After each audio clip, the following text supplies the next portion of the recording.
Lucrèce, De Rerum Natura. Livre 6e, Les météores et les maladies. Dit par Émile Berlern, mars 2020. Livre 6e, Les météores et les maladies. Athènes, sonnant plein d'éclatantes lumières aux mortels inquiets, Athènes, la première, apporta le trésor des moissons et des lois, donnant la vie à l'homme une seconde fois. Et la première encore, elle offrit à nos peines un remède certain, car il est fils d'Athènes, génie au grand cœur, source de vérité, qui sur le monde à flot épancha la clarté, mort à jamais vivant, jeune en sa vieille gloire, dont les bienfaits au ciel ont porté la mémoire. Voyant partout la vie assurée et la fin, conjurée à peu près par le travail humain, voyant chez les puissants, honorés et prospères, affluer la richesse et la gloire des pères, s'accroître du renom des fils, sans qu'un mortel, un seul, pût échapper au joug universel, des soucis, noirs tyrans dont notre âme est esclave, il comprit que ce mal, ce fiel que rien ne lave, empoisonneur des biens par le sort apporté, gît dans le vase même où ses dons sont jetés. Or ce vase sans fond, fuyant et perméable, dont rien ne peut combler, l'abîme insatiable, dont les ferments amers souillent toute liqueur. Le maître l'a bien vu, ce vase est notre cœur. Il le purifia par sa parole sainte. Il fit voir, en bornant le désir et la crainte, ce qu'est le bien suprême où nous aspirons tous, et quel chemin direct à la fois sûr et doux, par une pente aisée y conduit notre course. Quel péril sur nos fronts plane, de quelle source, hasard, fatalité des lois de l'univers, découlent ces tourments cruellement divers, dont la condition mortelle est affligée. Par quelle porte l'âme, à toute heure assiégée, doit repousser l'assaut? Enfin combien sont vains les soucis dont les flots troublent les cœurs humains?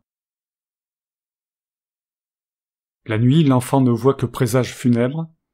Encore ne tremble-t-il qu'au milieu des ténèbres. Nous tremblons le jour. L'effroi qui nous poursuit a-t-il donc plus de corps que ces terreurs de nuit? Sur ces ombres le jour épuise en vain ses flammes. La science peut seule éveiller dans les âmes, à défaut du soleil, l'astre de la raison. Je reprends donc ici l'œuvre de guérison. J'ai fait voir que, caché en tout ce qui commence, la dissolution attend l'enceinte immense du monde et ce qui naît ou naîtra sous les cieux.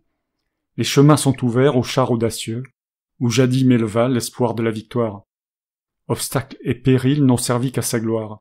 Le but nous appartient, et devant nous l'erreur, en découragement, a changé sa fureur.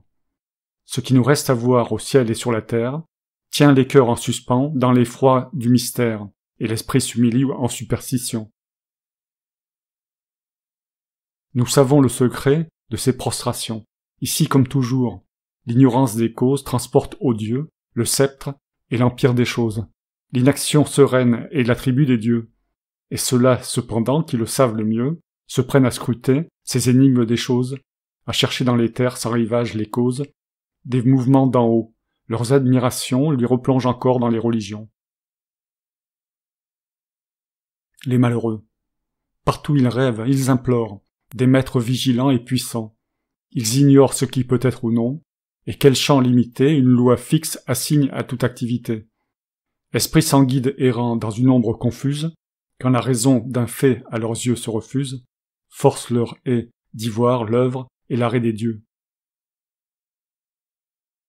Rejette loin de toi ces fables, comprends mieux ce qui sied au loisir de la béatitude, ou ceux dont ton appel trouble la quiétude, de leurs fantômes saints vont assaillir ton cœur. Non que jamais offense atteigne à leur hauteur, et les puisse altérer de vengeance et de peine.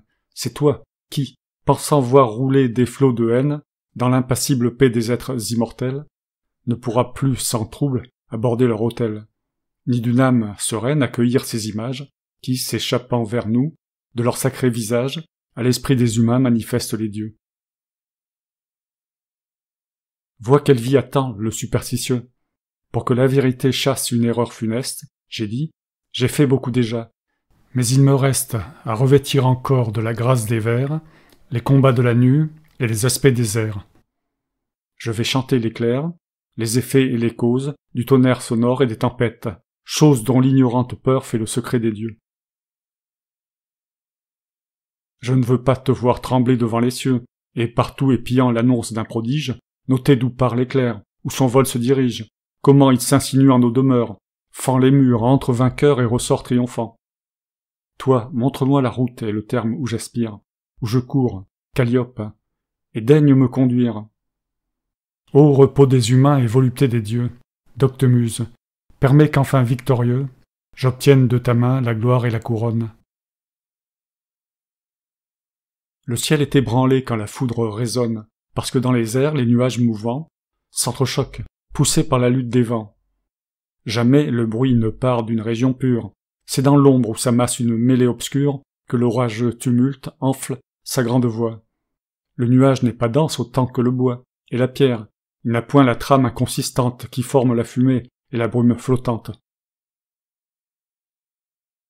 Car ou bien, comme un bloc par son poids entraîné, il tomberait, ou bien dans l'air disséminé, il ne retiendrait guère en son tissu trop frêle l'eau figée en flocons et congelée en grêle. On l'entend murmurer sur l'abîme des cieux, comme fond, au-dessus des cirques spacieux, tendus entre les mâts et les poutres, ces voiles dont le russe furieux, en déchirant leur toile, tire un claquement sec de parchemin fendu, ou comme un vêtement qui flotte suspendu, et se plaint sous le fouet du vent qui le moleste. Ainsi craquent les plis de ce manteau céleste.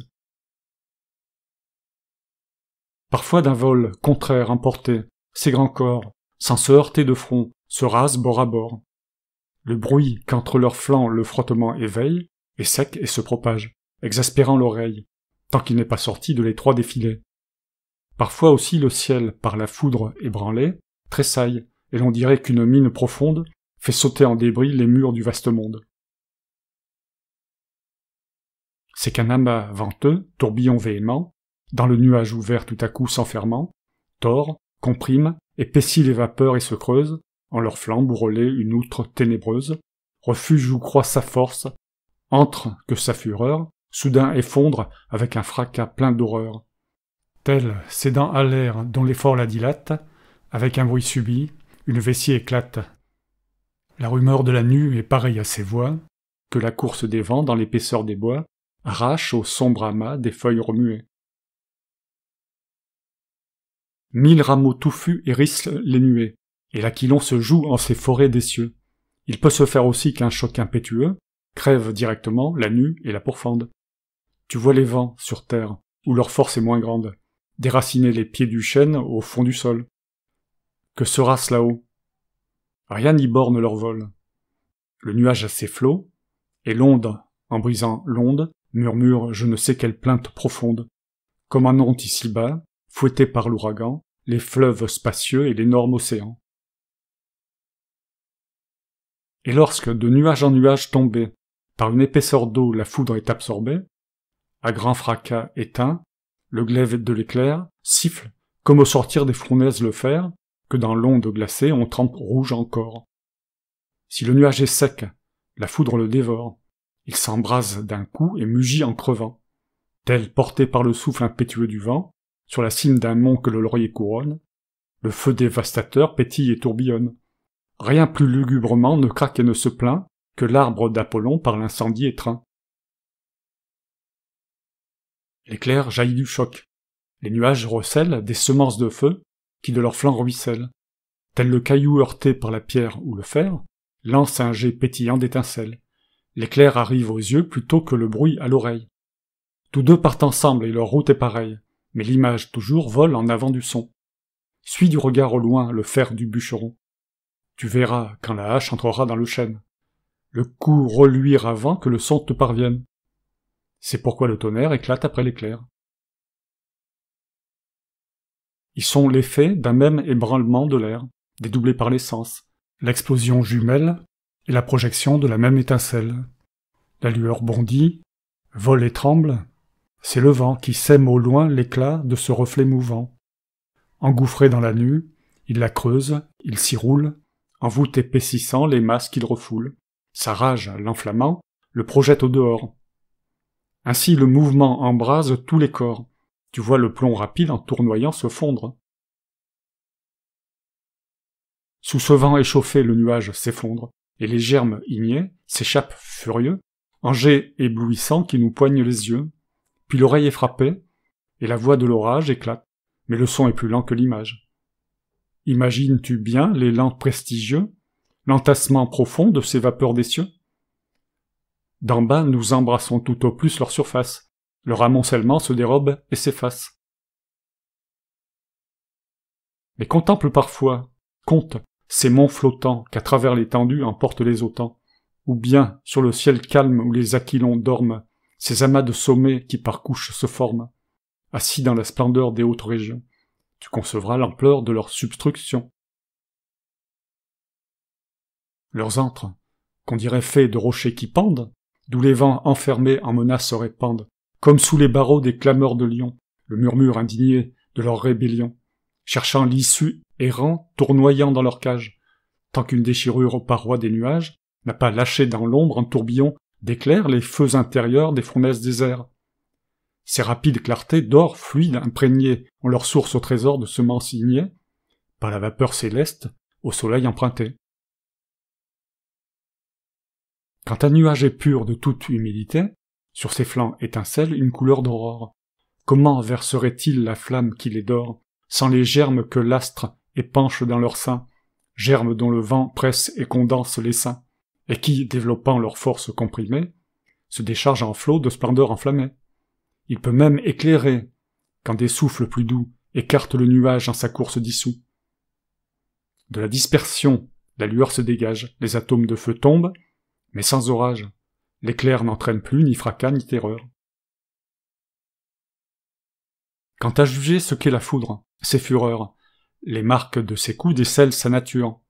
Ces vestiges noircis où court la laine impure, du soufre, accusent-ils l'air, l'onde ou bien le feu? La foudre est une flamme, elle se fait un jeu d'allumer brusquement nos toits et de descendre, fléau victorieux, dans nos maisons en cendres. Feu délié, perçant, de feu subtil nourri. Rien ne peut arrêter ses traits.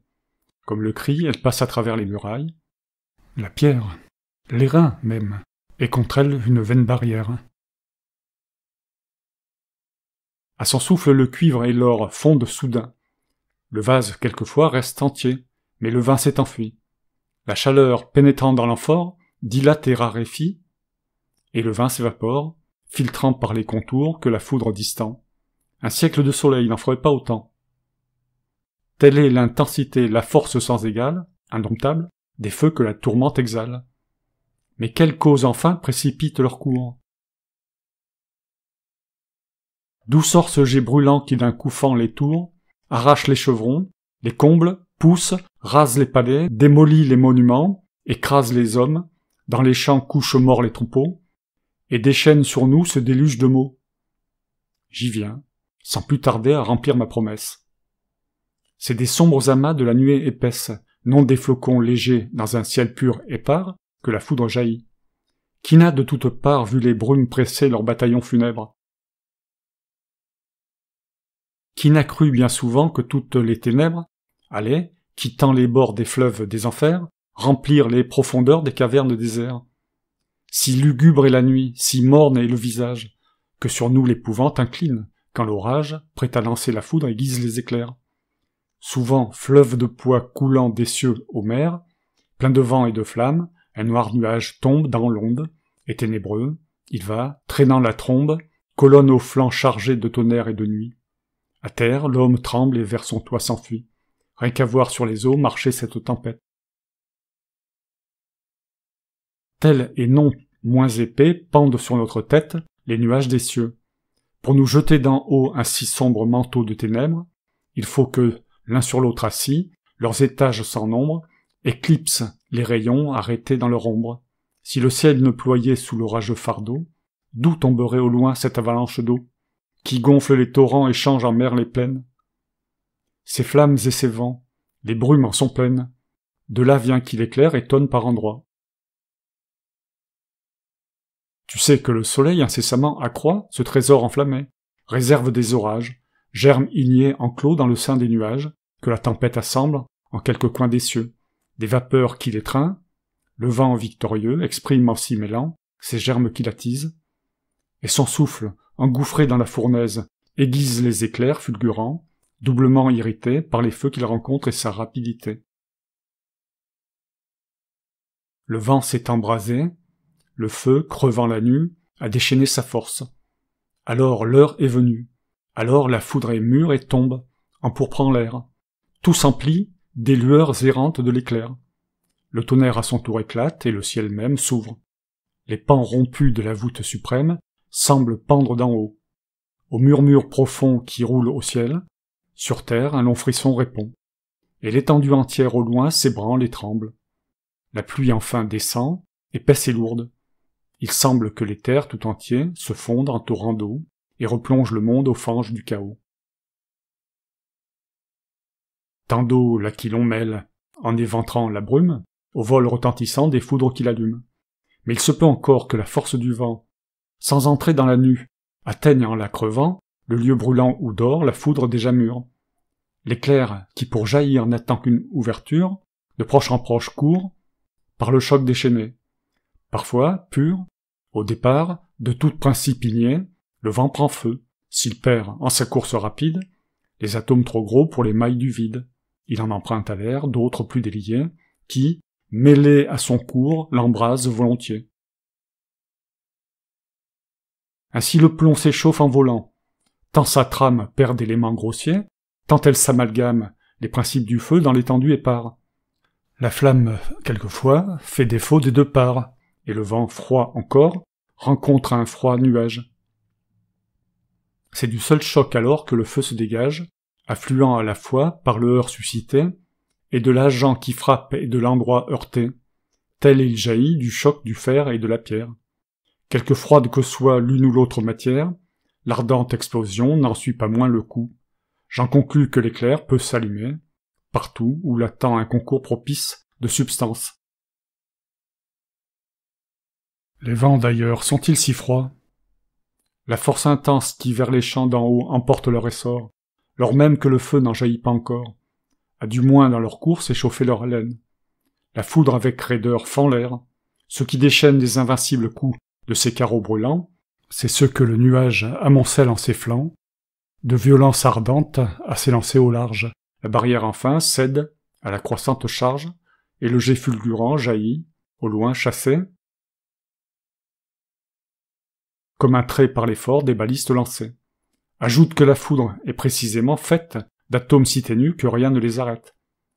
Dans tous les tissus donc elle trouve des jours, elle évite les chocs qui restreindraient son cours. Bref, sa rapidité répond à sa structure. Qui l'ignore? En vertu de sa propre nature, tout objet pesant tombe, et tout choc à la fois en double incessamment la vitesse et le poids. Il brise d'autant mieux les obstacles et passe, au travers, poursuivant son chemin dans l'espace. La vitesse en marchant s'accroît, l'impulsion acquise en un long vol s'ajoute à l'action, et, fondant, emportant dans la même traînée les éléments épars de la matière innée, germes aériens dont le choc répété peut-être active encore tant de célérité, fait le trait plus rigide et le coup plus terrible. Main corps frappé demeure intact. Comme en un crible, le fluide subtil glisse et fuit au travers. Mais lorsque d'autres corps, plus serrés, moins ouverts, ont opposé leur masse aux pointes de la foudre, par cette force intense, ils sont réduits en poudre. Sur l'heure, les reins fondent, l'or s'amollit et bout. La flamme déliée y plonge coup sur coup, ses dards, faits de substances impalpables et polies. La trame se relâche et le nœud se délie. Les corps s'ouvrent dissous par la brusque chaleur.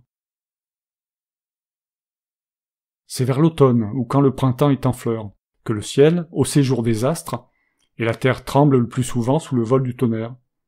L'hiver manque de feu, l'été n'a point de vent, qui puisse condenser les nuages mouvants.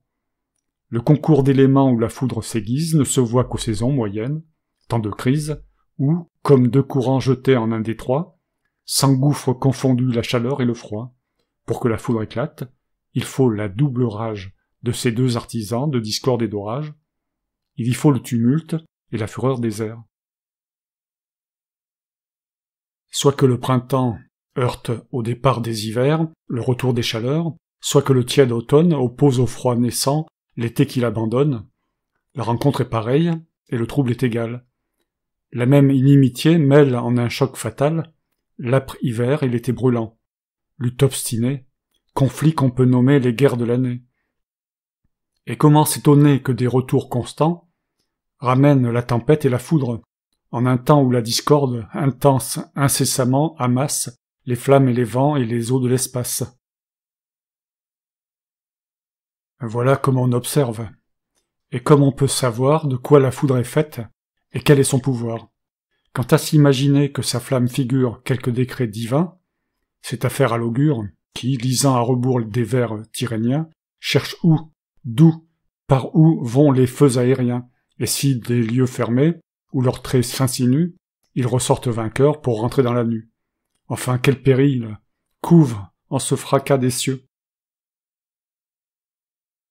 Et si c'est Jupiter qui tonne, si les dieux lancent à leur caprice au travers des nuées le feu, le tremblement, les sinistres huées, d'où vient l'impunité du crime heureux? Pourquoi, aux flancs troués du monstre oublié par la loi, ne font-ils pas vomir la flamme accusatrice, sévère enseignement à l'humaine justice? Hélas, trop souvent pris dans ce lien de mort, l'innocent, l'homme au cœur sans reproche, se tord, brusquement abattu par la foudre, et proteste contre l'aveuglement du tourbillon céleste. Pourquoi sur un désert user leur force en vain? Pour exercer leurs bras? Pour affermir leurs mains? Oui, pourquoi laisser perdre et s'émousser en terre l'arme du dieu tonnant? Et Jupiter leur père, que ne la garde-t-il contre ses ennemis? Nous dira-t-il pourquoi ces foudres endormies ne résonnent jamais dans un ciel sans nuages? Pour descendre, attend-il que l'Aquilon étage ses degrés de vapeur, allongés tout exprès? Croit-il ajuster mieux en visant de plus près? Alors pourquoi sévir sur les masses profondes des mers? Pourquoi s'en prendre aux champs flottants des ondes? Que ne fait-il s'il veut qu'on y puisse échapper, en sorte que l'on voit où le coup doit frapper? S'il entend nous surprendre, à quoi bon ces ténèbres, ces rumeurs, ces fracas lointains, signes funèbres, qui nous disent de fuir et font assez juger en quelle région se forme le danger? Puis d'où vient, fait constant, je pense, et qui s'impose, que la foudre en 100 lieues à la même heure éclose? Pour tant d'explosions suffit-il d'un seul bras? Mais la pluie aussi baigne à la fois sans climat. C'est le concours fortuit de substances connues qui fait jaillir les eaux ou les flammes des nues. Enfin, pourquoi frapper les saints temples des dieux, les siens mêmes, et blessant leur marbre radieux, sombre viol, changer en néfastes outrages les honneurs qui sont dus à ses propres images? Mais autant demander d'où vient que sur les monts, la foudre aime à s'abattre, et pourquoi nous trouvons, sur les plus hauts sommets, les marques de sa rage. Passons. Il est encore une forme d'orage que, d'après ses effets, les Grecs nomment prestère, la trombe, qui d'en haut s'allonge vers la mer. On voit glisser du ciel une épaisse colonne. Rudement secouée alentour, l'eau bouillonne sous le déchaînement fougueux de l'Aquilon. Et malheur au vaisseau pris dans le tourbillon. C'est un fait naturel dont la cause est connue. Quand le vent furieux n'a pu rompre la nue, qui l'étreint, il les tire en piliers qui descend, vers l'onde, comme si l'effort d'un bras puissant, impérieux, d'en haut précipitait sa chute, et le souffle vainqueur, irrité par la lutte, s'engouffre, soulevant les flots tumultueux. Il a suivi la nue en son cours tortueux. Sa force accroît le poids de ce long corps qui tombe. C'est pourquoi tout entier dans l'onde, avec la trombe, il plonge, et le fracas retentissant des airs monte, en bouillonnement à la face des mers. Parfois, s'enveloppant des voiles qu'elle amasse dans sa course à travers les vapeurs de l'espace, la trombe vers nos champs s'incline, et, sur le sol qui la brise et l'effondre en arrêtant son vol, crache au loin la tourmente et l'horreur. Mais ces choses rares, les ouragans auxquels la terre oppose ses monts, donnent plutôt pour théâtre, à leur jeu, la libre immensité de la mer ou des cieux.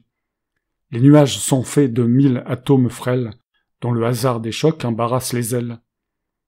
Angle subtil, lien faible et qui pourtant serre encore les plis de ce tissu flottant. Ce ne sont tout d'abord que des flocons de brume. Le vent de proche en proche en accroît le volume, puis ce sont des monceaux, emportés par le vent, jusqu'à ce que l'orage éclate en les crevant. Ces éléments ténus, ces embryons de brume, forment les épaisseurs vaporeuses dont fument le front voilé des monts, les plus voisins des cieux, avant que rassemblés et visibles aux yeux, leurs opaques amas pendent sur les campagnes, l'effort des vents les pousse au faîte des montagnes. Puis quand l'afflux constant des vapeurs a grossi, leurs épais bataillons, ils montent, comme si des humides sommets sourdaient leur multitude. Le vent règne plus libre aux grandes altitudes. La raison et les sens, pour peu que nous montions, en témoignent assez. Les émanations de l'onde, incessamment, nourrissent les nuages. On voit s'en imprégner le linge sur les plages. Dès lors, comment douter des 1000 emprunts que l'air fait au mouvant sillon du vaste gouffre amer? Cela fatalement, car la raison réside dans le sang, et le sang manque au principe humide. Vois les vapeurs surgir des fleuves et du sol lui-même, et s'élevant d'un insensible vol, vagues exhalaisons des choses, les buées dans les cieux envahissent ce groupe en nuées. Il s'en détache aussi de la zone de feu, qui resserre le voile et part sur le ciel bleu. Parmi ces éléments, des brumes vagabondes, il en vient du dehors.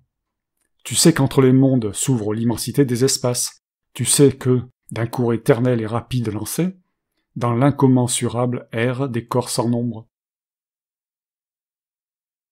Comment donc s'étonner qu'en un moment tant d'ombre enveloppe les monts, s'abattent sur les mers? Que des pays entiers soudain en soient couverts?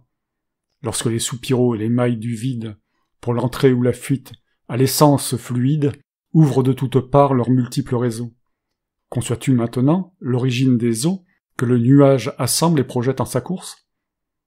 Le nuage et la pluie ont une même source. Comme leurs éléments, leurs destins sont jumeaux. Si notre corps grandit avec ses sucs vitaux, les sueurs et le sang, avec l'eau qu'il recèle, le nuage se forme, il grandit avec elle. Lorsque, toison pendante, il erre au gré des vents, sur les sillons brumeux des flots toujours mouvants, de 1000 atomes d'eau, le nuage s'abreuve. Il en monte des mers, il en surgit du fleuve, effluve que l'austère condense. Un double assaut, le choc des aquilons déchaînés, et d'en haut, le poids des blocs épais que l'orage amoncelle, presse, environne, étreint la nue, et l'eau ruisselle. Il pleut. Lorsque l'ardeur puissante du soleil ouvre, aspire et dissout le nuage, pareil à la cire fondue en goutte sur la flamme. Il pleut, quand l'Aquilon en éclaircit la trame, mais plus violemment quand 1000 amas mouvants joignent leur violence à la fougue des vents. La pluie est véhémente encore et continue, quand les germes aqueux s'amassent dans la nuit, quand les nuages lourds, l'un sur l'autre étagés, crèvent de toutes parts, quand les champs submergés leur rendent en vapeur l'onde qui les sature. Si d'obliques rayons rasent la nappe obscure, aussitôt, sur le front de l'étendue en pleurs, l'arc-en-ciel peint sa courbe, où vibre cette couleur. Quant aux autres dangers qui pendent sur nos têtes, météores issus des airs et des tempêtes, neige, grêle, ouragan, givre pernicieux, et ce froid constricteur qui durcit l'eau des cieux, dont la glace en leur cours entrave les rivières, tout s'explique aisément par les causes premières, les corps simples, leurs formes et leurs combinaisons. Les tremblements de terre ont aussi leur raison naturelle. Avant d'en sonder le mystère, conçoit bien que, dessous comme dessus, la terre pleine de vent, de lacs, d'antres, porte en ses flancs des vides spacieux et des rochers croulants. Des fleuves enfouis sous son vaste dos coulent. Et ces débris s'en vont, en des flots qui les roulent. Partout elle est la même, et cela va de soi. De là ces soubresauts terribles, dont les mois montent des profondeurs, et s'étalent en désastres, quand des cavernes l'âge a sapé les pilastres. Il tombe alors des monts tout entiers, et, rampant dans l'ombre, la secousse en tous sens se répand. Pourquoi non? L'humble poids d'un chariot qui passe ne fit-il pas vibrer les maisons et l'espace? Et les murs, quand le char court sur l'arène, au pas des vigoureux coursiers, ne tressaille-t-il pas, secoué par le fer dont la roue est armée? Parfois, dans une mer souterraine abîmée, quelques tranches de terre immenses, brusquement, de vétusté s'affaissent, et, sous le mouvement des eaux, le globe ému vacille. Tel un vase qu'on emplit, se soulève et frémit sur sa base, tant que le flot qui tombe ondule entre ses bords. Il se peut que, soudain, concentrant ses efforts, l'ouragan prisonnier dans les cavernes fonde sur une des parois de sa prison profonde. Alors la terre penche ou l'incline le vent, et dans le même sens, elle porte en avant les murs et les palais qui couvrent sa surface. Plus ils sont près du ciel, plus leur fête menace. Les poutres hors d'aplomb, prêtes à s'en aller, pendent. L'on tremble à voir de tels blocs s'ébranler, que l'heure n'est sonnée du désastre suprême, l'heure où la mort attend la nature elle-même.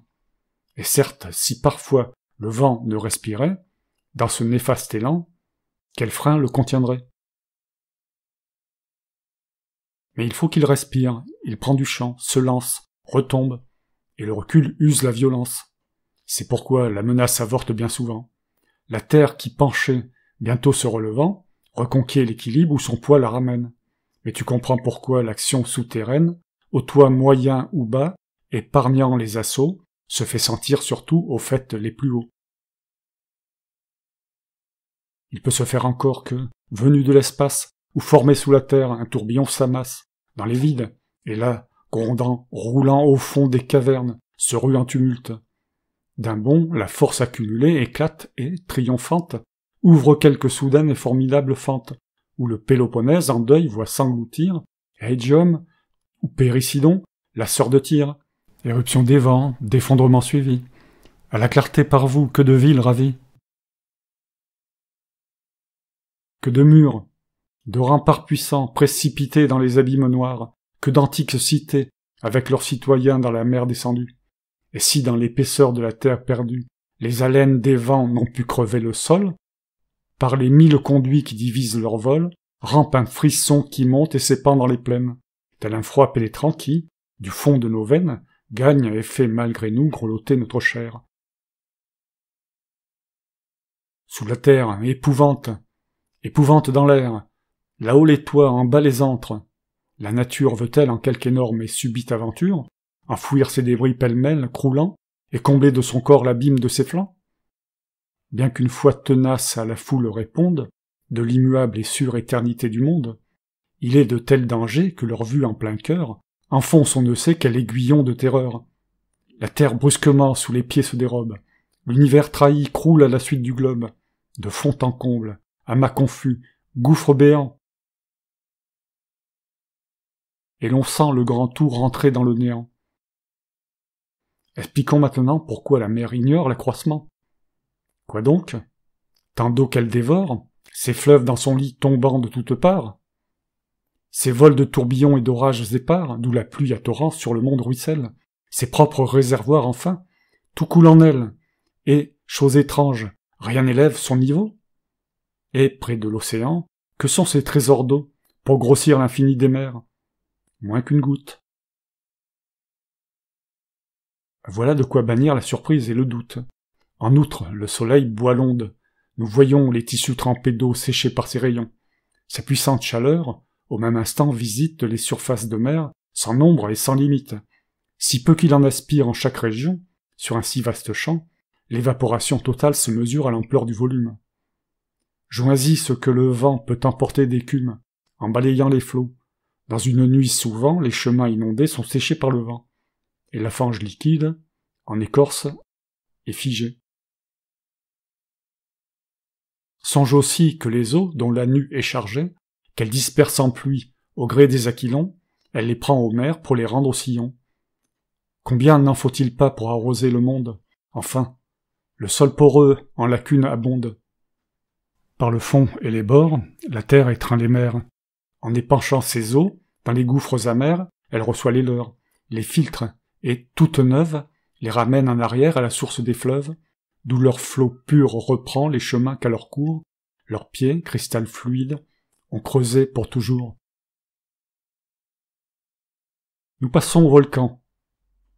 Lorsque par intervalles, des bouches de l'Etna tant de flammes s'exhalent, et tant de tourbillons, que les peuples hagards, sur les champs de Sicile, attachant leur regard, devant le ciel fumeux traversé d'étincelles, se demandent, le cœur plein d'angoisse mortelle, si la nature va refondre l'univers, ces tempêtes de feu qui montent dans les airs, ne sont pas, crois-le bien, par un prodige éclose. Il faut ici porter sur le monde et les choses un coup d'œil vaste et clair, vraiment universel, songeant que le grand tout est infini, qu'un ciel est un fragment infime, un chiffre dans la somme, et quel atome enfin près de la terre est l'homme. Prends cette vérité pour mesure et pour loi. Combien d'étonnements s'enfuiront devant toi? Qui de nous est surpris quand un homme s'agite, dans le brûlant transport d'une fièvre subite, ou de tel autre mal endure les tourments? Le pied gonfle soudain, de vifs élancements attaquent la gencive, entrent dans les yeux mêmes, le feu sacré s'allume et s'insinue, et sème l'incendie, et partout rampe en brûlant la chair. Qui s'en étonne? Il est tant de germes dans l'air, et sur la terre assez d'exhalations funestes pour nourrir aisément les plus terribles pestes. C'est ainsi que l'espace où nous sommes plongés fournit au globe assez d'éléments étrangers pour que la terre au loin tremble, pour que la trombe rapide sur les champs et les mers vole et tombe, pour que l'Etna flamboie et que l'air prenne feu. Oui, quand les corps ignés s'y pressent en un lieu. L'air brûle, comme il crève en plusieurs orages, quand les germes aqueux surchargent ces nuages. Quoi? Dans ces tourbillons de flammes, rien de plus? Dans ce désastre unique? Un ruisseau, Memmius, pour qui n'a jamais vu de rivière est un fleuve? Nous en usons ainsi pour toute chose neuve. Tout s'exagère, un arbre, un homme, et ce qu'on voit est toujours le plus fort et le plus grand qui soit. Hélas, la terre entière, avec les cieux et l'onde, ne compte pas devant l'immensité du monde. Expliquons maintenant ces accès furieux, qui des flancs etnéens crachent la flamme aux cieux. La montagne d'abord est creuse. Des murailles de silex, seul appui de ces vastes entrailles, emprisonnent du vent et de l'air, car le vent n'est que l'air agité. Lorsque cet air mouvant, qui tournoie et s'échauffe et sourdement s'embrase, a des parois qu'il bat et des rochers qu'il rase, tirer la flamme au vol indompté, tout à coup il se dresse, il jaillit des fournaises, debout, versant au loin le feu, les cendres enflammées, roulant dans l'épaisseur opaque des fumées, des rocs, monstrueux poids, dont le jet montre assez l'intensité du vent qui les a déplacés. D'ailleurs presque en tous sens, au pied du monticule, la mer brise son flot, qui s'avance et recule. Là s'ouvrent des conduits qui, des sables marins, montent jusqu'au sommet. C'est dans ces souterrains que le vent s'insinue, et, par d'étroits passages, s'élance en tourbillons de flammes, en nuages, de poussière et de rocs épars. Au haut des monts s'évasent vers les cieux ces puits que nous nommons les bouches de volcans, soupiraux de la terre, dont les Grecs ont nommé l'orifice cratère. Mais parfois, dans le doute, il faut donner d'un fait plusieurs motifs, dont l'un s'est produit en effet. De loin, tu vois un corps gisant. Il est sans vie. Peux-tu prouver comment l'âme lui fut ravie? Froid? Maladie ou fer? Poison peut-être? C'est quelqu'une de ces morts, mais laquelle on ne sait. Il te faut donc compter avec toutes ces causes. C'est ce que nous ferons pour beaucoup d'autres choses. Pourquoi l'unique fleuve égyptien, le Nil, grossit-il en été? Pourquoi déborde-t-il, juste quand les chaleurs ont desséché les plaines? Peut-être l'Aquilon, raidissant ses haleines, debout au seuil des mers, l'arrête et le remplit du reflux de ses flots refoulés dans son lit. C'est la saison des vents étésiens, leur course, partant comme l'on sait, des cieux glacés de l'ours, directement s'oppose au progrès de ces eaux, qui, parmi les tribus australes, noirs troupeaux humains, tout pénétrés des flammes du tropique, coulent du sein profond de la brûlante Afrique. Ou bien, lorsque les vents fouillent le fond des mers, le sable soulevé s'amoncelle en travers du fleuve, l'estuaire est barré. L'onde accrue, moins libre, cherche en vain dans le lit qui s'obstrue la pente nécessaire à son écoulement. Peut-être encore la source enfle subitement. Le souffle éthésien vers ces lointains parages pousse en les condensant les amas des nuages et broie au flanc des monts son pluvieux fardeau, qui sous le poids s'écroule et crève en torrent d'eau. Enfin l'ardent soleil, qui fait des cimes blanches, descendre sur les champs la neige en avalanche, peut bien déterminer ces inondations, que la Nubie envoie au sol des pharaons. Abordons maintenant ces lugubres cavernes, ces régions d'horreur, ces lacs nommée Averne, parce que les oiseaux y sont frappés de mort. En approchant ces lieux, l'aile perd son ressort, inerte, brusquement sa voile se replie. Et comme insoucieux des rames qu'il oublie, la tête appesantie et pendante, l'oiseau s'abat précipité sur la terre, ou dans l'eau, si l'Averne est un lac, comme celui de Cume, au pied du mont Vésuve, où 2 jets de bitume versent les flots épais de leur courant mortel. Athènes, dans ses murs et proche des hôtels, d'où Pallas Tritonis, sur l'acropole veille, a le sien, que jamais ne franchit la corneille, même quand l'encens pur fume dans l'air, non pas pour dérober sa vie au courroux de Pallas, que l'oiseau vigilant a jadis offensé. Les Grecs ont mis en vers ces fables, m'échassés par la sourde terreur qui plane sur ce bord. La Syrie, on le croit, a de ces chants de mort. Les quadrupèdes, même, en leur vapeur succombent. À peine ont-ils foulé le sol fatal, ils tombent, comme sacrifiés aux mânes. Mais tu sais le secret du pouvoir qui les a terrassés. À la clarté des faits, mêleras-tu des ombres? Des mânes, attirant au bord des fleuves sombres, par ces portes d'enfer, les âmes des vivants, comme on nous dit parfois qu'en aspirant les vents, le cerf aux pieds ailés, du fond de leur asile, évoque sur ses pas les tribus des reptiles? Fable que la raison répudie et confond. Mais la chose, après tout, vaut qu'on en traite à fond. Je te rappelle donc qu'on trouve dans la terre des germes de tout ordre et de tout caractère, germes vivifiants, morbides ou mortels. Nous avons établi déjà que tel ou tel, selon la dissemblance ou l'accord de leur type, et les combinaisons multiples des principes, conviennent plus ou moins aux divers animaux. Il en est, et beaucoup, qui blessent les canaux de l'oreille ou de l'œil. Il est des simulacres, dont la langue et le nez craignent les senteurs âcres, des contours dont le choc ne va pas sans danger. L'homme de toutes parts se voit donc assiégé. Chaque sens est en butte, à des douleurs sans nombre. Tout d'abord, on connaît certains arbres dont l'ombre, mauvaise à qui s'endort couché sur le gazon, distille dans la tête un lancinant poison. Sur le haut hélicon pousse une fleur fatale, ne la respire pas, c'est la mort qu'elle exhale. Partout monte au jour, sous 1000 aspects divers, 1000 éléments décors qui peuplent l'univers. La terre dont le sein les porte pêle-mêle, garde en leur composé leur force originelle. Parfois l'homme couché qui respire en dormant, la vapeur de sa lampe éteinte, brusquement, comme frappé d'un mal stupéfiant, se pâme. L'âcre, castoréum, est funeste à la femme, surtout à certains jours que lui rend chaque mois. Ses membres engourdis s'affaissent, et ses doigts tendres laissent couler leurs gracieux ouvrages. Combien d'autres agents détendent nos rouages, et vont opprimer l'âme au plus profond du corps. Le bain après l'orgie a causé bien des morts, que d'estomacs trop pleins au bord d'une piscine, dans un peu d'eau trop chaude, ont trouvé la ruine. Que l'étouffante odeur du charbon, faute d'eau, facilement pénètre et remplit le cerveau. Lorsqu'à la fièvre ardente un malaise est en proie, le seul fumé du vin, comme un choc le foudroie. La terre abonde en soufre, et de ses profondeurs tire le noir bitume aux puissantes odeurs. Que de feu elle exhale et que de funérailles, pour celui dont le fer explore ses entrailles. Son or et son argent sont des empoisonneurs. Quelle face, quel teint rapportent les mineurs. Tu les as vus. Tu sais que plus d'un ne vit guère, qu'une rapide mort clôt le destin précaire des malheureux voués à de si durs labeurs. Mais la terre ne peut garder tant de vapeurs. Il lui faut les vomir, au dehors, dans l'espace. C'est ainsi que leur force abat l'oiseau qui passe. Un nuage invisible et pestilentiel, au-dessus de l'Averne, empoisonne le ciel.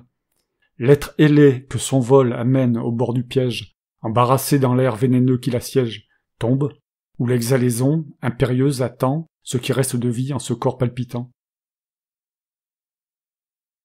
Car la chute d'abord n'est que l'effet d'un spasme.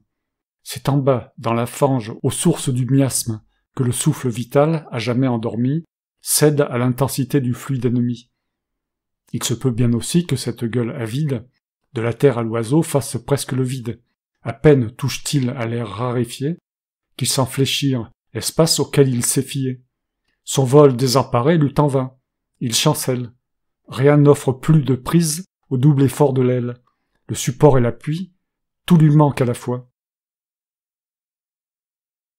Déjà tout épuisé par le vide, son poids le jette sur la terre, où l'essence vitale, par les pores ouverts, se disperse et s'exhale. Les puits semblent plus froids en été qu'en hiver. C'est que la terre aride expulse et rend à l'air tout germe calorique attardé dans sa masse. Plus forte est la chaleur qui règne à sa surface, plus la fraîcheur des eaux souterraines s'accroît.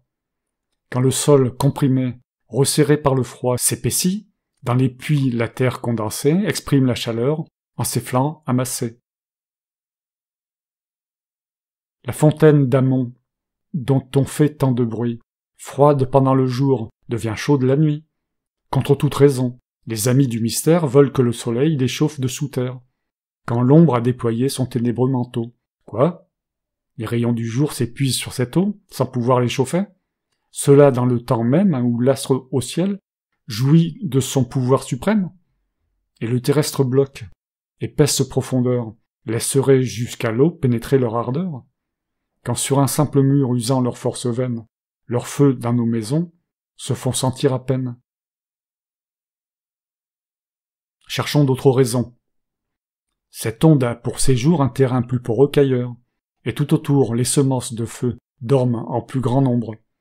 La nuit vient, plongeant tout dans la fraîcheur et l'ombre, et le sol refroidi se contracte soudain, comme un corps spongieux pressé par une main, dans la source exprimant cette chaleur diffuse, que le toucher signale et que le goût accuse.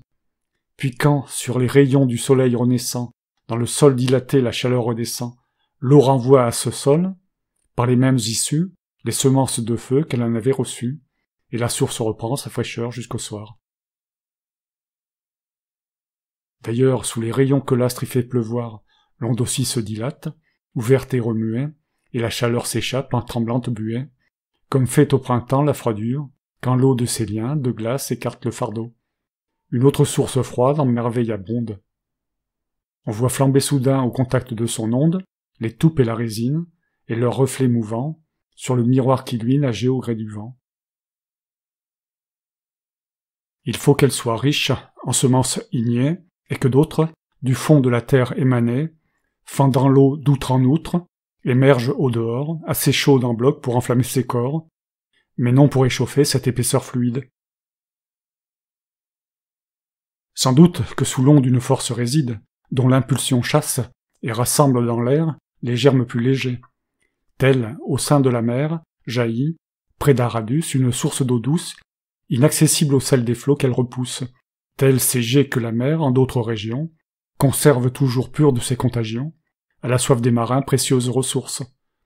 Ainsi doivent monter à travers notre source les atomes brûlants dans l'eau disséminée, qui, mêlés dans l'espace aux éléments ignés, que la torche et les toupes enferment dans leur trame.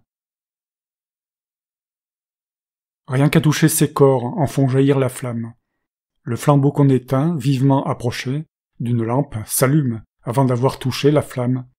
Que d'objets s'enflamment à distance, et par le seul effet de la chaleur intense, sans l'atteinte du feu. C'est ce qu'on voit ici, et le cas de la source est explicable ainsi.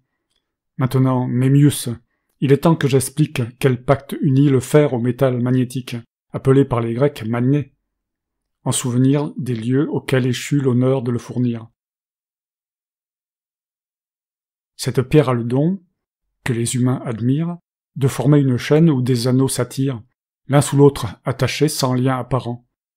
On en voit parfois 5, et plus, tombant en rang, pendre et flotter au gré de la plus faible brise, échangeant à l'envi la pression transmise, qui de la pierre en eux coule indéfiniment. Si tenace est l'attrait continu de l'aimant. Mais avant d'attaquer de front un tel problème, et d'atteindre le fait dans son principe même, il faut des jalons sûrs, il faut de longs détours. Ouvre plus que jamais l'oreille à mes discours. Et d'abord, des objets que nous voyons s'échappent, éveillant le regard au fond de l'œil qu'ils frappent, des atomes sans nombre et penchés de leur bord. L'arôme se dégage aussi de certains corps, tout comme la fraîcheur émane des fontaines, du soleil, la chaleur, et des liquides pleines, un bouillonnement rude aux murs rongés des mers. Dans l'oreille en vibrant passent les sons divers. Lorsque nous distillons l'absinthe, il s'en élève à un goût amer. Souvent, quand nous longeons la grève, il nous vient à la bouche une saveur de sel. Tant il est vrai qu'un flux constant, universel, en tout lieu projeté, coule de toutes choses, flux qui jamais n'arrête et jamais ne repose. Les sens sont toujours prêts. Jamais nous ne cessons de sentir des odeurs, des formes et des sons. Secondement, tout corps est poreux. Certitude, mise dans tout son jour au seuil de cette étude. De 1000 vérités indéfectibles appui, et si liées au fait que j'aborde aujourd'hui, qu'on ne peut trop défendre un concept si solide. Rien n'existe, sinon des corps mêlés de vide. Goutte à goutte, suintant des rocs supérieurs, l'eau transpire aux parois des autres. Les sueurs filtrent sous les tissus des chairs et les traversent. La barbe et le duvet sur tous nos membres percent, le suc des aliments, charrié par le sang, jusqu'aux extrémités, jusqu'aux ongles, descend. Le chaud comme le froid dans les reins se propage. Dans l'or et dans l'argent, nous sentons leur passage, quand le cratère plein glace ou brûle nos doigts. À travers l'épaisseur des murs entre les voies qui voltigent, l'odeur, le froid, la vapeur tiède du feu. Devant le feu, le fer lui-même cède. Quand même une cuirasse renfermerait le corps. La maladie aussi s'infiltre du dehors. Quand de la terre au ciel la trombe emplit l'espace, brusquement suscitée, aussi vite elle passe. Forcez donc que partout des ports soient ouverts.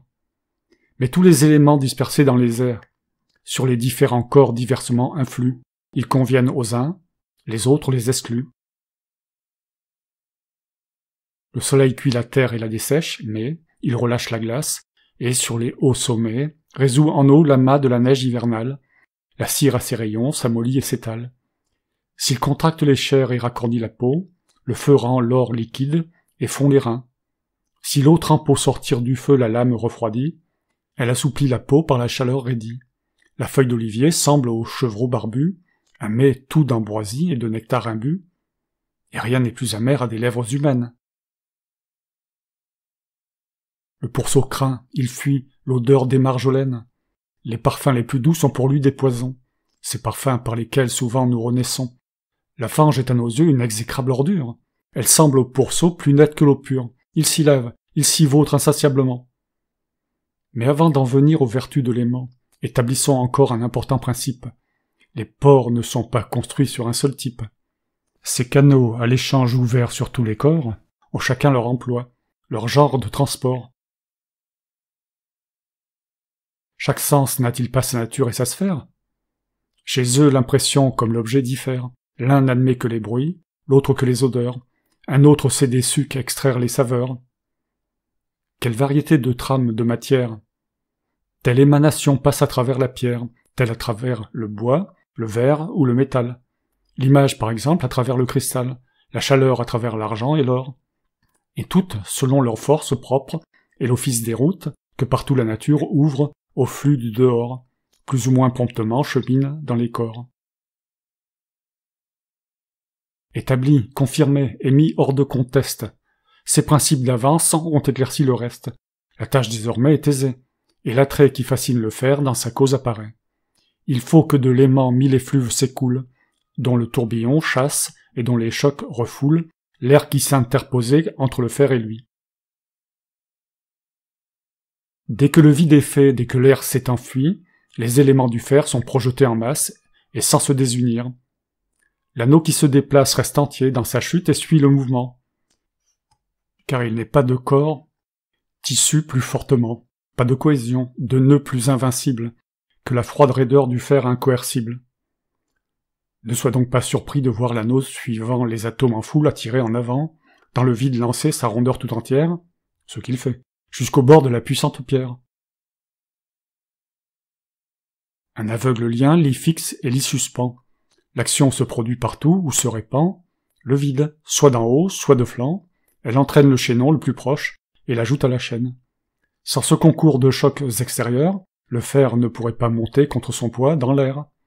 De plus, ce qui l'allège et l'accélère encore, tandis que l'air d'en haut plus rare s'évapore, l'air d'en bas se dilate et s'élève, chassant, par derrière, l'anneau vers le vide croissant. Toujours l'air bas les corps que baigne son fluide, mais sa force, doublée au moment où le vide ouvre un espace libre, au progrès des anneaux, pénétrant dans le fer parmi les 3 canaux, aux fibres du métal fait sentir son empire, comme un vent favorable aux voiles du navire. Les corps, d'ailleurs, sont pleins de pores et de trous. Baignés par l'air, il faut qu'ils en renferment tous, puisqu'à tous leurs contours, l'air confine et s'applique, l'air qui se cache au fond du tissu métallique, s'agite incessamment dans son rigide étui. Il ébranle le fer et s'élance avec lui. Ainsi la pression intime coïncide avec tous les efforts qui tendent vers le vide. On voit aussi le fer s'éloigner de l'aimant, ou le suivre et le fuir alternativement. Dans les reins, je l'ai vu, le fer de Samothrace, la limaille, s'affole et bondit, si l'on place un aimant sous le vase, à ce point qu'on dirait d'un véhément dégoût luttant contre l'attrait. Cet airain s'interpose et rompt la sympathie. Par ces exhalaisons, la place est investie. L'aimant déçu, trouvant les interstices clos, frappe, monte, s'acharne, et le choc de ces flots chasse à travers les reins la substance infidèle, qu'il attirait quand rien ne le séparait d'elle. Ne sois pas étonné que sur les autres corps, la vertu de l'aimant s'émousse. Les uns, forts de leur poids, tels que l'or, demeurent impassibles. D'autres, tels que le bois, percés comme des cribles, ouverts sans résistance aux atomes ailés, laissent passer leur vol sans en être ébranlés. La nature du fer est intermédiaire. Quand les vapeurs du bronze imprègnent sa matière, les afflux aimantés, de leur chemin exclus, doivent pousser le corps qu'ils ne traversent plus. Mais ces affinités, ces rapports de structure, ne sont pas à ce point rares que la nature n'en présente beaucoup et d'aussi singuliers. Vois comme par la chaux les moellons sont liés. Vois la colle de bœuf et les ais qu'elle enchaîne. Le bois éclaterait plutôt par quelques veines que de rompre le nœud du subtil scellement. Le vin dans l'eau versée s'y mélange aisément, mais non la poix trop lourde, ou l'huile trop légère. Le murex à la laine étroitement adhère, la pourpre indissoluble, à chaque fil se joint, et Neptune obstiné ne la déteindrait point. Non, dût-il jusqu'au fond vider son gouffre énorme. Mêlé d'étain, le cuivre en airain se transforme, le mercure au contour incruste et fixe l'or. Que d'exemples pareils je citerai encore. Mais en ces longs détours, pourquoi m'attarderais-je? Tu n'en as pas besoin. Il est temps que j'abrège, en formulant la loi qui régit ces accords. L'amalgame complet s'opère entre 2 corps, quand le vide s'oppose au plein, le plein au vide, ou qu'entre leurs tissus un système solide, de crochets et d'anneaux s'engraine intimement. Et c'est ici le cas du fer et de l'aimant.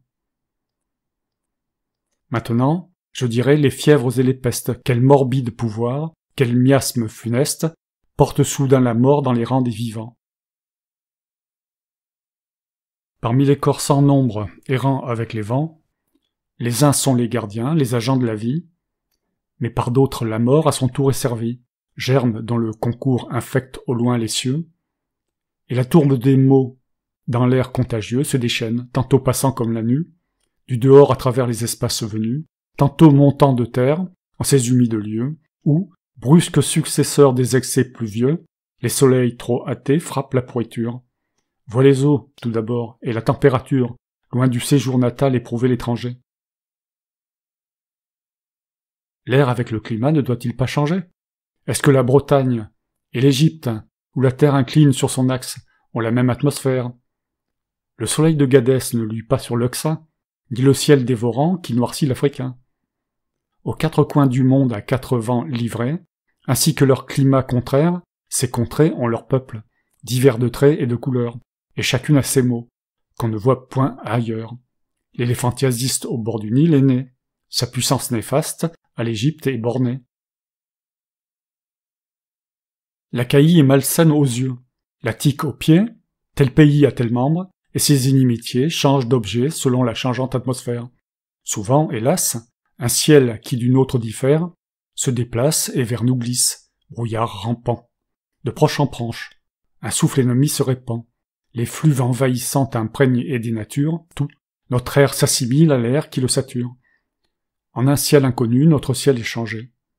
Partout en un moment, le virus propagé fond sur les eaux, s'abat sur les biens de la terre. Tout ce qui nourrit l'homme et les troupeaux s'altère.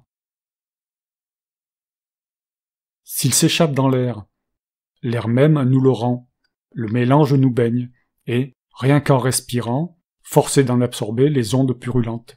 C'est ainsi que les bœufs et les tribus bêlantes souvent sont décimés par des contagions. Il importe donc peu que de ciel nous changions, nous transportant nous-mêmes en des milieux perfides, ou qu'un manteau flottant de vapeurs homicides, un air nouveau pour nous, hôte pernicieux, d'une irruption brusque, infecte au loin nos cieux. Tel jadis, emplissant d'épouvante les plaines, et les chemins déserts, s'abattit sur Athènes un tourbillon de mort, sombre calamité, fléau qui d'habitants épuisa la cité. Né au fond de l'Égypte à travers l'étendue, des cieux, des vastes mers, la peste descendue, vint se fixer au mur de Pandion. Et tous, par milliers frappés, succombaient sous ses coups.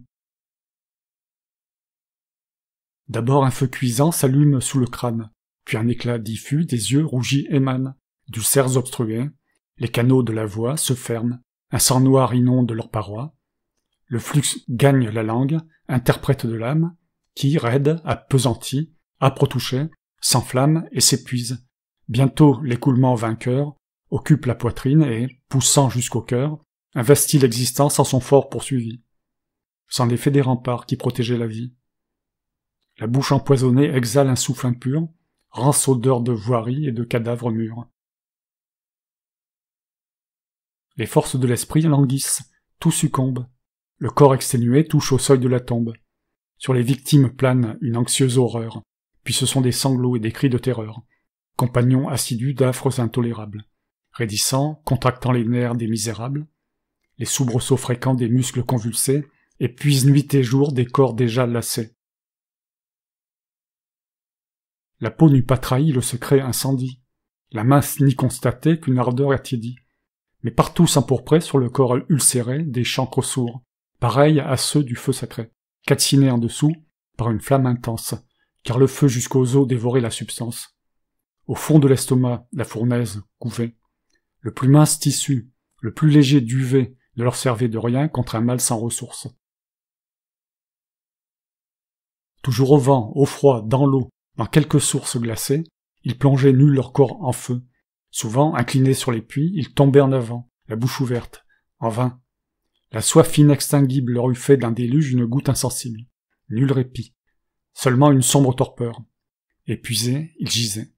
Muettes de stupeur, la médecine en deuil suivait leur agonie, pendant que, distendus par des nuits d'insomnie, dans l'orbite roulait le globe ardent des yeux.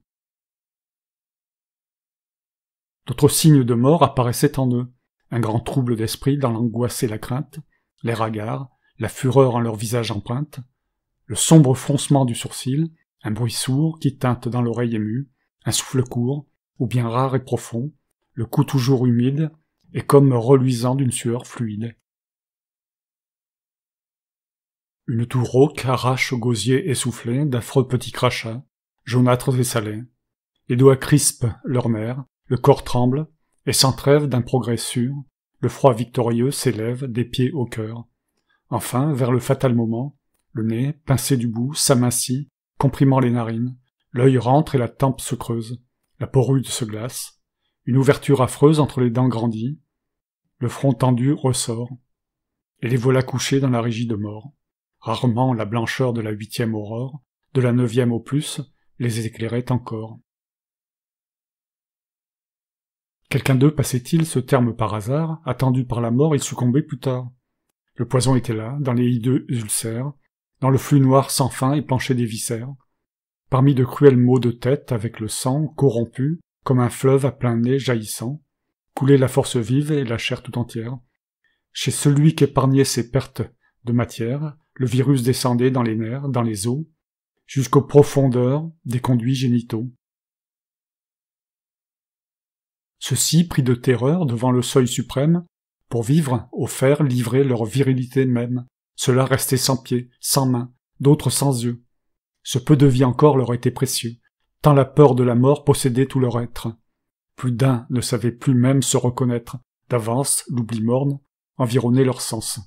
Les corps sans sépulture, affreux amas gisants, couvraient les places, loin de l'odeur délétère, fuyaient les animaux de l'air et de la terre. S'ils goûtaient au charnier, la mort suivait de près. Nulle bête, la nuit, ne sortait des forêts. Nul oiseau, dans ces jours, n'errait à l'étourdi, sans attirer sur eux l'horrible maladie. La plupart languissaient et mouraient. Tout d'abord les chiens jonchaient la rue, attendant que la mort vînt arracher le souffle à leurs troupes fidèles. Sans pompe, les convois s'enlevaient pêle-mêle. Point de commun remède assuré. Le trésor auquel l'un n'avait dû de voir les cieux encore, d'ouvrir la bouche au flot de la brise vitale. Pour l'autre était la perte et la coupe fatale. Mais le pire symptôme et le plus désastreux, c'était qu'en se sentant frappés, les malheureux, comme des condamnés, défaillants, le cœur morne, dans la prostration d'un désespoir sans borne, ne voyaient que la mort et mouraient de la voir. Pour comble, nul obstacle au morbide pouvoir. Par la contagion transmise sans relâche, la peste accumulait ses victimes. Le lâche que l'amour de la vie et la peur de la mort entraînaient loin des siens, juste retour du sort.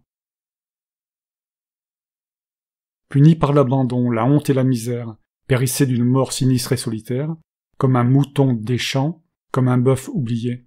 Ceux qu'avait retenu la pudeur, l'amitié, la caresse des voix gémissantes, prodigues d'eux-mêmes, succombaient, trahis par leur fatigue. Oui, telle était la fin réservée aux meilleurs. Quand ils revenaient pleins d'amertume et de pleurs, las d'avoir enfoui tout un peuple de frères, le chagrin les couchait sur leur lit funéraire. On ne voyait personne, en ces temps de malheur, qui n'eût sa part de maux, de mort et de douleur. La maladie au fond des chaumières se rue. Pâtres, bouviers, vaillants conducteurs de charrues, ils sont tous là, brisés, gisant sur leurs grabats. La pauvreté les livre, ils n'échapperont pas. Là, sur leurs parents morts, les enfants rendent l'âme. Partout la même horreur eût frappé tes regards. Des campagnes aussi, la mort de toutes parts, avec les paysans reflués vers la ville. À la première atteinte, ils y cherchaient asile. Leur foule envahissait les cours et les maisons, entassant pour la mort de faciles moissons. Beaucoup, brûlant de soif, près de quelques fontaines, roulaient en pleine rue et râlaient hors d'haleine, pour avoir abusé de la douceur des eaux. Dans les quartiers du peuple, erraient, seints de lambeaux, sordides, tout couverts de répugnantes ordures, des êtres demi-morts, tombant en pourriture, les os saillants perçaient l'épiderme ulcéré, sous des croûtes de pus déjà comme enterrées. Les morts avaient rempli même les sanctuaires. Des temples les gardiens faisant des ossuaires, d'hôtes inattendus encombraient les saints lieux. Qu'importaient les autels? Qu'était-ce que les dieux au prix de la douleur présente? Les usages par ce peuple observés durant le cours des âges cessaient de présider aux obsèques. Chacun seul et tout à son deuil, dans le trouble commun, inhumait de son mieux son compagnon de peine. Que d'étranges forfaits, que d'attaques soudaines par l'affreux dénuement, et l'audace aspirée. Souvent, sur des bûchers pour d'autres préparés, des passants déposaient les restes de leurs proches, et, la torche baissée, en gardaient les approches, et, parmi les clameurs, ils luttaient corps à corps, prêts à mourir, avant d'abandonner leur mort. Fin du livre 6e.